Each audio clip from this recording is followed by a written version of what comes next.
नमस्कार। देश देशांतर में आपका स्वागत है। मैं हूं कुर्बान अली।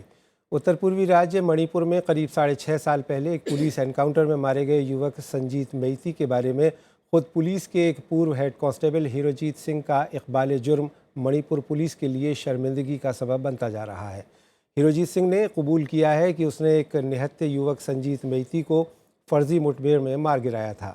23 जुलाई सन 2009 में राजधानी इम्फाल की एक भीड़ भरी सड़क पर हुए इस मुठभेड़ में शामिल एक पूर्व हेड कांस्टेबल ने कबूल किया कि उसने ही पीपुल्स लिबरेशन आर्मी के संदिग्ध संजीव मैती को गोली मारी थी, जिससे उसकी मौत हो गई।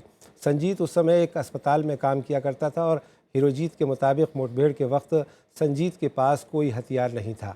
एक अखबार में हीरोजीत के हवाले से छपी खबर के मुताबिक बहादुरी पुरस्कार जीत चुके इस पुलिसकर्मी का कहना है कि उसे इस घटना को लेकर कोई पछतावा या हमदर्दी नहीं है। उसने वरिष्ठ अधिकारियों के आदेश का बस पालन भर किया था।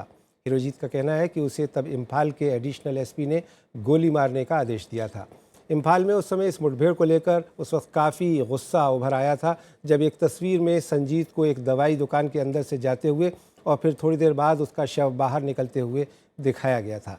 इस नए तथ्य के बाद गृहमंत्री राजनाथ सिंह ने कहा है कि वो इस मामले को देखेंगे। वैसे ये पहला मौका नहीं है जब मणिपुर में फर्जी एनकाउंटर के आरोप लगे हों। सुप्रीम कोर्ट राज्य में ऐसी 1,500 फर्जी मुठभेड़ों की जांच करवा रहा है।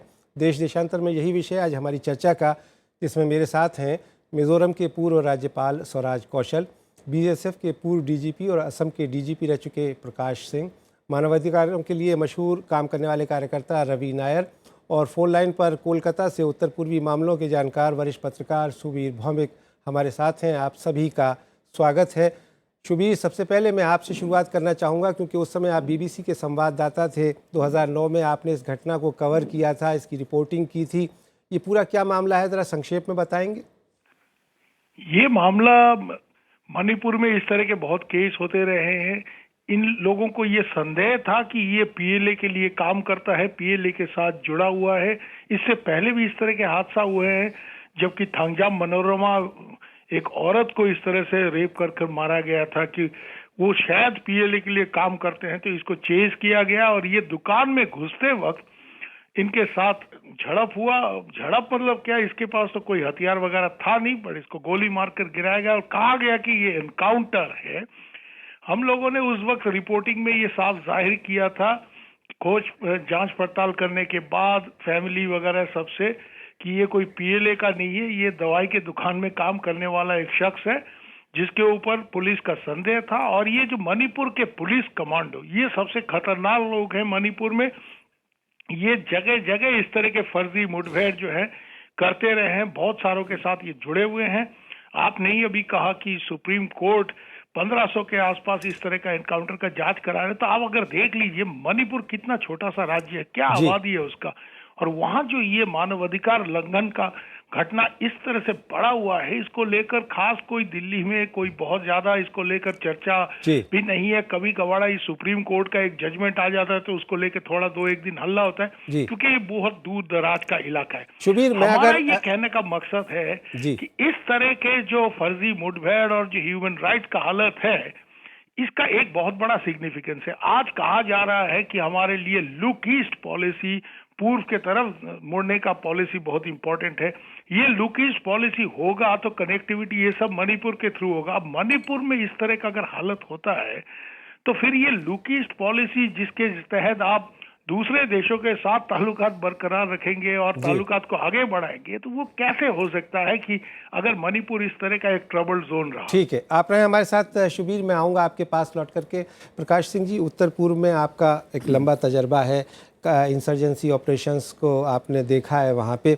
ये जो मणिपुर में घटना हुई है, एक आइसोलेटेड केस नहीं है। 6 साल पहले सुप्रीम कोर्ट 1500 ऐसे मामलों की जांच कर रहा है। कई मामलों में जो कमेटी है उसने कहा है कि ये इस्टेब्लिश हुआ है कि फ़र्ज़ी एनकाउंटर थे।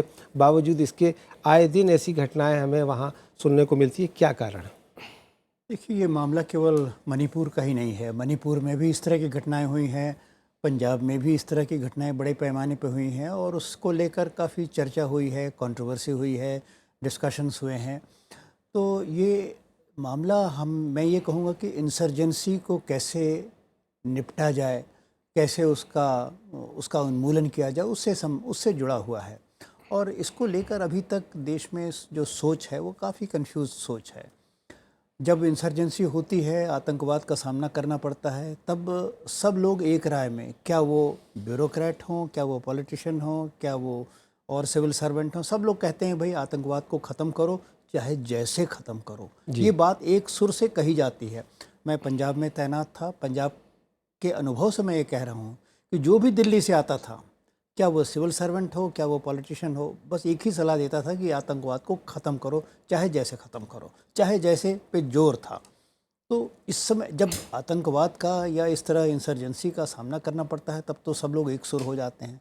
फिर उसके बाद जब आतंकवाद का उन्मूलन हो जाता है, दमन हो जाता है, उसके बाद फिर ह्यूमन राइट्स ग्रुप और अन्य सिविल सोसाइटी के ग्रुप्स भी उभर के आते हैं, जो आतंकवाद के समय एकदम भूमिगत हो जाते हैं, उनकी आवाज़ नहीं सुनाई पड़ती।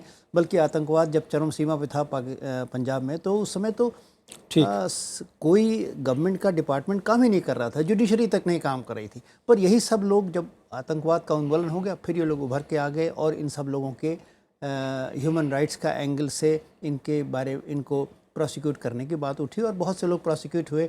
एक सुपरिटेंडेंट पुलिस ने मतलब आत्मग्लानि से आत्महत्या भी कर ली।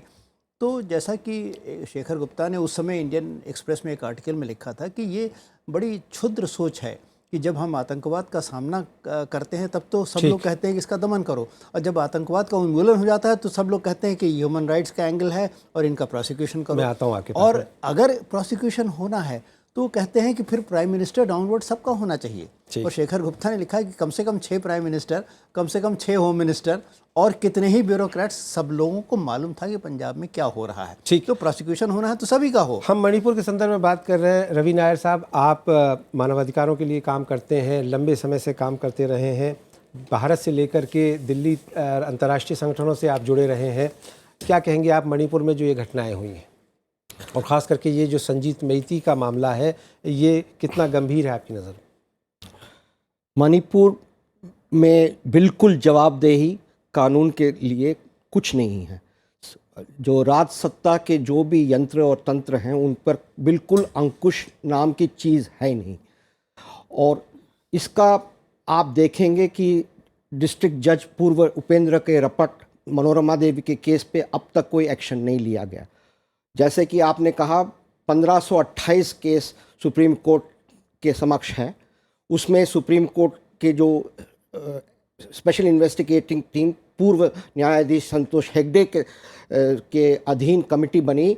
उसमें 6 केस में, जिसमें 7 लोग इन्वॉल्व थे, उन 7 को एक्स्ट्रा जुडिशियल एग्जीक्यूशन माने कानून के दायरे के बाहर मर्डर, इसके बारे में कमेटी ने किया है। केस अभी अधीन है। लेकिन जब, जैसे कि आप प्रकाश सिंह जी कह रहे हैं, ये केवल मणिपुर तक सीमित नहीं है एक्स्ट्रा जुडिशियल एग्जीक्यूशंस की। और जब तक हम लोग राष्ट्रीय पैमाने पर इसका कोई निकालें कुछ हल, तब तक नहीं होगा। और उसमें 2 इम्पॉर्टेंट चीज़ अभी पिछले कुछ सालों में हुआ है। एक 2014 का सुप्रीम कोर्ट का एक्स्ट्रा जुडिशियल एग्जीक्यूशंस पर, एनकाउंटर डेथ्स पर एक जजमेंट है, PUCL and others versus state of Maharashtra.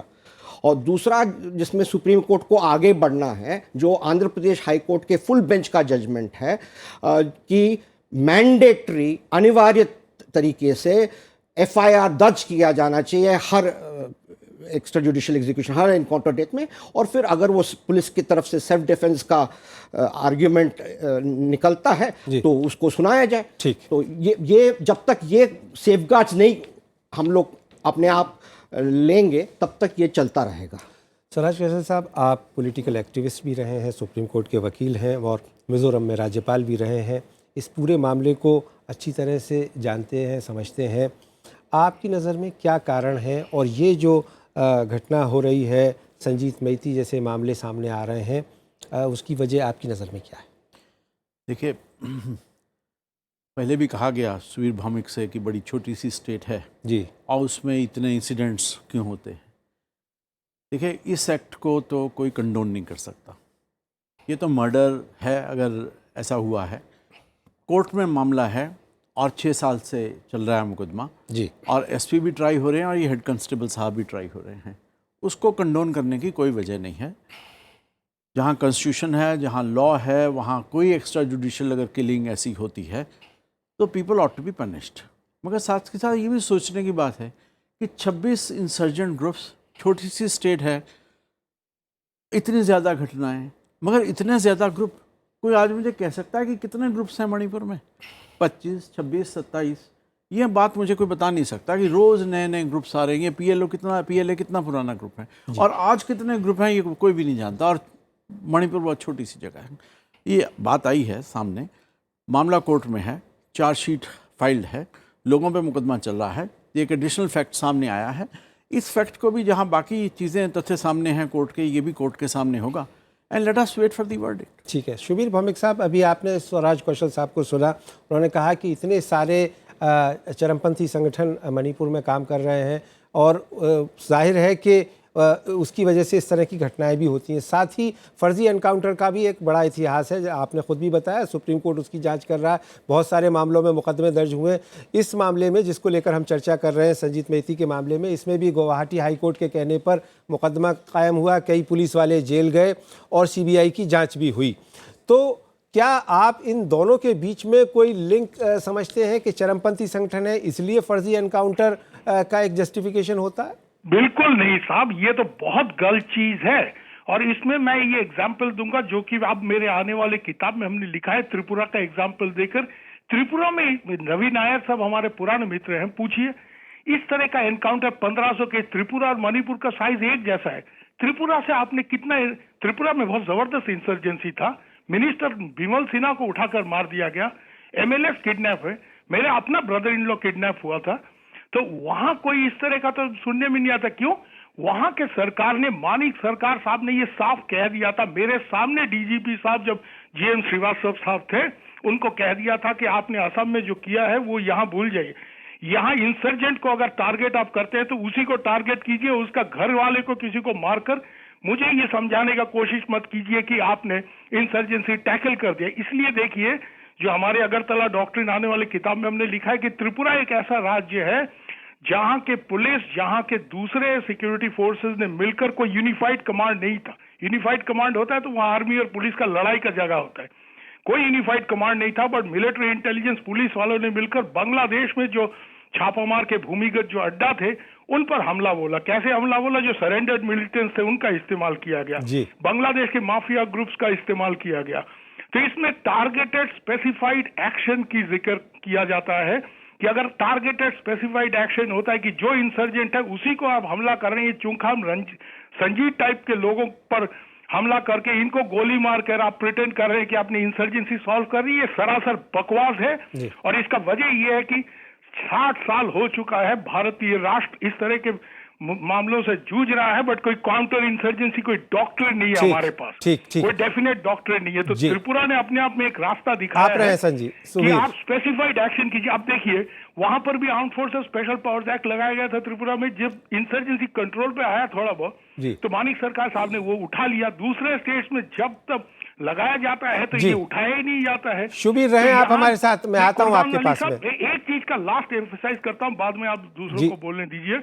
इसमें असल चीज है काउंटर इंसर्जेंसी में इंटेलिजेंस, कि सही आदमी कौन एक्चुअल इंसर्जेंट है।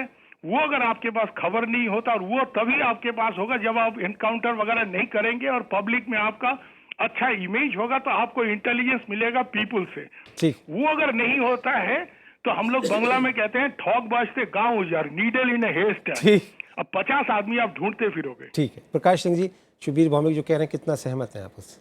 देखिए, शुबीर भौमिक जो कह रहे हैं उससे मैं सहमत नहीं हूँ। देखिए, इंसर्जेंसी से निपटने के तरीके अगर सही ढंग से अपनाया जाए तो उसमें फिर एक जो बिटरनेस या जो बैड ब्लड की बात होती है वो बाद में नहीं होते। मेरा खुद का अनुभव है। देखिए, तराई में आतंकवाद था, भयंकर आतंकवाद था जब मैं पहुंचा, और उस समय यूपी पुलिस के हाथ पांव फूले हुए थे। तराई का क्षेत्र भौगोलिक दृष्टि से पंजाब से बड़ा था। ये ज़रूर है कि अगर 10 के स्केल में पंजाब में 9 था तो यहाँ 5 या 6 था जी। पर यह है कि 1.5 साल में हमने उसे ख़त्म कर दिया, और उसके बाद आज तक उसकी कोई चर्चा नहीं होती और ना उसकी कोई भयंकर उसके कोई परिणाम हुए, क्योंकि सबको आश्वासन दिया गया कि आपके साथ न्याय होगा और केवल गलत आदमियों के खिलाफ ही कार्रवाई की गई। तो ये तरीका ये सही है, पर मैं कहता हूँ कि देखिए राष्ट्रीय स्तर पे ये समस्या है और इस समस्या को समझने की ज़रूरत है और हमें ये तय करना पड़ेगा। आपने भौमिक ने कहा काउंटर इंसर्जेंसी डॉक्ट्रिन की, तो काउंटर इंसर्जेंसी की स्थिति में कितना सुरक्षा बलों को कितनी छूट दी जाएगी और कितना ह्यूमन राइट्स को कहाँ तक माना जाएगा, इसमें कोई एक संतुलन बनाना पड़ेगा और उसमें हमें राष्ट्रीय सहमति होनी पड़ेगी। दुर्भाग्य से इस पर कोई डिस्कशन नहीं होता है और जब समस्या आती है तो हम उसको जैसे तैसे निपटा के उसके बाद भूल जाते हैं कि जब आगे कुछ होगा तो देखा जाएगा। तो बात तो ये सही है, परंतु यह है कि इसमें सुरक्षा बलों के मनोबल को भी हमें देखना है और मानवाधिकार को भी देखना है और दोनों के बीच में एक संतुलन बनाना है। ठीक, रवि नायर साहब, आपको क्या लगता है कि समस्या का क्या समाधान है कि ये संजीत मैती जैसी हत्याएं दोबारा ना हो? इसमें 3-4 कदम पार्लियामेंट को उठाना पड़ेगा और सुप्रीम कोर्ट को उठाना पड़ेगा। एक कि तुरंत जो आंध्र प्रदेश हाई कोर्ट का जो फुल बेंच का जजमेंट है उसको तुरंत उसकी सुनवाई हो और सुप्रीम कोर्ट आगे बढ़े उस पर। इस पर्टिकुलर कांड में सुप्रीम कोर्ट को मापदंड जो यूज़ करना होगा वो होगा 2014 का पीयूसीएल जजमेंट का मापदंड यूज़ करें। तीसरा जो 1997 के एनएचआरसी के गाइडलाइंस था एक्स्ट्रा जुडिशियल एग्जीक्यूशंस के और दोहराए गए 2007 में, उनका तुरंत पालन किया जाए। चौथा, गवर्नमेंट ऑफ इंडिया अपना रिजर्वेशन, अपना declaration right to mandatory composition को हटाया जाए United Nations International Covenant on Civil and Political Rights से। मैंडेटरी कॉम्पनसेशन होना चाहिए।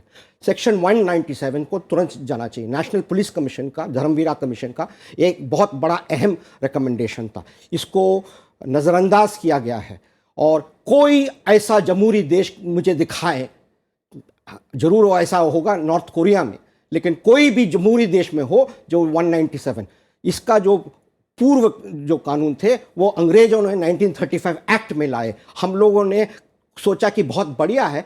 ब्रिटेन ने 1948 में क्राउन टॉर्ट्स एक्ट को अमेंड किया, हम लोग उसको बरकरार रखें। तो ये जब तक ये कुछ स्टेप्स नहीं लिए जाएंगे, ये अनफॉर्चुनेटली ये हम दोबारा ऐसे ही मिलेंगे और रोएंगे और धोएंगे। जी, प्रकाश सिंह जी, आप कुछ कहना चाहते हैं? बहुत संक्षेप कह रहे थे कि आंध्र प्रदेश हाई कोर्ट के जजमेंट का नायर साहब ने 2 बार उल्लेख किया।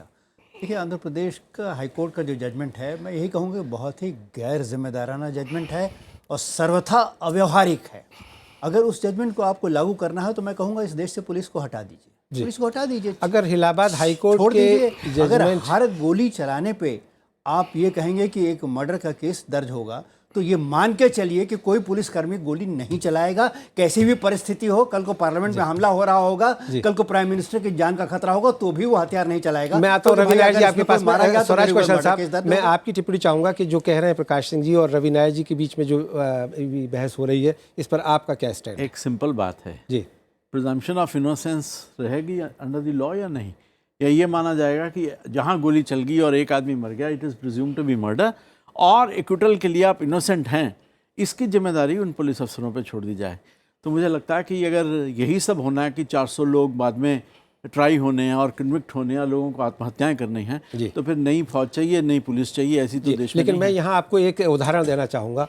1987 में मेरठ में, मलियाना में, हाशिमपुरा में पीएसी ने उठा करके 100 से ज़्यादा लोगों को गोली मार दी और उसमें अभी जजमेंट आया। जजमेंट ये कहता है कि हम ये तो मानते हैं कि हाँ पुलिस से मारा, पीएसी के लोगों ने मारा, लेकिन ये इस्टेब्लिश नहीं हो पाया कि किसने मारा, इसलिए हम इसको कोई किसी को सज़ा नहीं दे सकते, दोषी नहीं करार दे सकते। और मज़ेदार बात ये कही अदालत ने कि साहब इन लोगों को जो मारे गए हैं, इनके पीड़ितों को आप कंपनसेट कीजिए। तो आप दोषी को सज़ा नहीं देंगे, कंपनसेशन देने की आप बात कहेंगे, मानेंगे भी हत्याएं हुई हैं, लेकिन सज़ा इसको किसी को नहीं दी जा सकती। मलियाना केस का जो आपने उदाहरण दिया है वो Andhra Pradesh high court judgement से उसको कंफ्यूज मत करिए। चलिए रवि नायर साहब को सुन लेते हैं। जी रवि नायर साहब जी, एक मिनट मलियाना केस मेरे पास में मैं बहुत अदब से आपसे कहना चाहूंगा कि थोड़ा वक्त की कमी है। तो जी, मेरी बात सुन लीजिए। ऐसे इस इंसिडेंट का भी जवाब दीजिए जहां एक टीचर को क्लासरूम में लिटाकर उसके सिर में कील ठोक दिया जाता है, उसका क्या जवाब? मलियाना केस का आपने जिक्र किया जी, मैं उत्तर प्रदेश का डीजीपी रहा हूं, मैं जानता हूं जी, इसमें पूरी राज्य सरकार की पूरी पॉलिटिकल जो पॉलिटिकल पावर है वो लगी थी दोषियों को बचाने में। जी, उनको तो आप कुछ कहते नहीं और पुलिस लेकिन नहीं, मैं ये कह रहा हूं कि दोषी तो कोई था ना। बिल्कुल दोषी का पता करिए, दोषी को फांसी पर लटका दीजिए, मैं उसको कोई नहीं बचाना चाहता हूं, पर मैं आपको ये बात जोर देके कहना चाहता हूं कि इसके पीछे पूरा पॉलिटिकल एस्टैब्लिशमेंट लगा था। और एक बात और पूरी कास्ट लॉबी लगी थी उन लोगों को बचाने में, और वो कास्ट लॉबी मतलब बहुत पावरफुल कास्ट लॉबी है, इसलिए वो आज तक दोषी नहीं करार दिए गए। जी, प्रकाश सिंह जी की जो आंध्र प्रदेश के जजमेंट के ऊपर जो टिप्पणी है उसको सुन के मैं बिल्कुल आश्चर्यचकित हूँ। डबल बेंच जजमेंट देती है, उसमें पुलिस एसोसिएशन आंध्र प्रदेश की जाती है फुल बेंच के पास, फुल बेंच उसको बिल्कुल डबल बेंच को सपोर्ट करती है और एंडोर्स करती है। इसके ऊपर सुप्रीम कोर्ट 2009 में स्टे देती है और अभी तक आगे सुनवाई नहीं हुई। तो स्टे हो गया है, नहीं, बात खत्म हुई, अभी सुनवाई होनी, फाइनल आखिरी फैसला आना है। उस जजमेंट को गैर जिम्मेदार कहना बहुत ही संगीन मामला है हमारे राय में। सेकेंडली, एफआईआर फाइल करना ये माना नहीं है कि पुलिस को प्रिजम्पशन ऑफ इनोसेंस या गिल्ट नकारते हैं। हम कहते हैं कि जो कानून है उस कानून के प्रोसेस चले। तीसरी बात, अभी ही हाल में ही 2 सीनियर इंटेलिजेंस ब्यूरो के ऑफिसर्स इशरत जहान के केस में जो सीबीआई ने, कोई ह्यूमन राइट्स ग्रुप ने नहीं, सीबीआई ने कहा कि there is enough evidence to prosecute them, उनको 197 की सैंक्शन नहीं दी गई। तो excuse me, this is the problem. जब तक सरकार के राजतंत्र पे अंकुश न लगे, लश्कर ए तैयबा उस महिला को शहीद डिक्लेयर करता है और आप उसे नहीं आप उसको स्वराज जी, आप उसको कुछ भी कहे, मुझे अपने सीबीआई से हम बात कर रहे हैं, विषयांतर हो रहा है। हम संजीत मैती की बात कर रहे हैं। संजीत मैती की हत्या हुई है, ये तो अब एस्टेब्लिश हो रहा है। Slightly responsible to this country also. जी, you should be responsible to the law. जी, लेकिन कानून के हिसाब से काम करने का ऑफिसर ऑफ द लॉ, मैं ऑफिसर ऑफ द लॉ। जी, मैं वापस इस विषय पर आता हूं। Article 21 is not suspended even in an emergency. Ravi Nair साहब, what the 44th amendment says, the right to life is sacred. जी, नहीं स्वराज कौशल साहब, आप एक राजनीतिक बात कह रहे हैं, लेकिन कानून को तो अपना काम करना होगा ना। कानून एफआईआर रजिस्टर होती है जी, किसके खिलाफ एफआईआर रजिस्टर होती है? जो प्राइमा फेशी एक्यूज्ड लगते हैं। और जो इस मामले में हुआ है, हर केस ये हम केस संजीत नहीं मैती की बात कर रहे हैं। हर केस ये केस नहीं है। जी, there are cases where there are genuine. नहीं, हम बात कर रहे हैं चूंकि आज विषय है हमारा, सारी जिंदगी अंडरग्राउंड की तरफ से रिप्रेजेंट किया है जी, मगर ये भी गैर जिम्मेदाराना कि हर बार पुलिस वाले को उठा के फांसी। लेकिन जो 1500 मामले हुए हैं, सुप्रीम कोर्ट ने जिसका कॉग्निजेंस लिया है, नहीं तो उसमें तो दोषियों को सजा मिलनी चाहिए ना। जो गिल्टी को मिलनी चाहिए कि हर पुलिस वाले को फांसी लगा, हर पुलिस वाले को नहीं, लेकिन जिनके खिलाफ मुकदमा कायम हुआ है उसकी तो तार्किक परिणति तक पहुंचना चाहिए। देखिए, इन्वेस्टिगेशन होगा जी, only the people who are prima facie guilty will be tried or everybody will be tried. चलिए, why are you stopping the process of the law? Ravi Nair साहब, मेरे पास अब वक्त बिल्कुल नहीं है। आपका बहुत बहुत शुक्रिया इस चर्चा में भाग लेने के लिए। प्रकाश सिंह जी आपका, स्वराज कौशल साहब और शुबीर भौमिक साहब कोलकाता से फ़ोन लाइन पर हमारे साथ जुड़ने के लिए। उम्मीद ये की जानी चाहिए कि संजीत मैती जैसे कांड और हत्याएं इस देश में ना हो, और सुप्रीम कोर्ट ने मणिपुर में 1500 से ज़्यादा फर्जी मुठभेड़ों के मामले में जो कदम उठाया है, जो जांच शुरू की है, वो तार्किक परिणति तक पहुंचे और दोषियों को सज़ा मिले। इस उम्मीद के साथ देश देशांतर में मेरे साथ इतना ही। नमस्कार।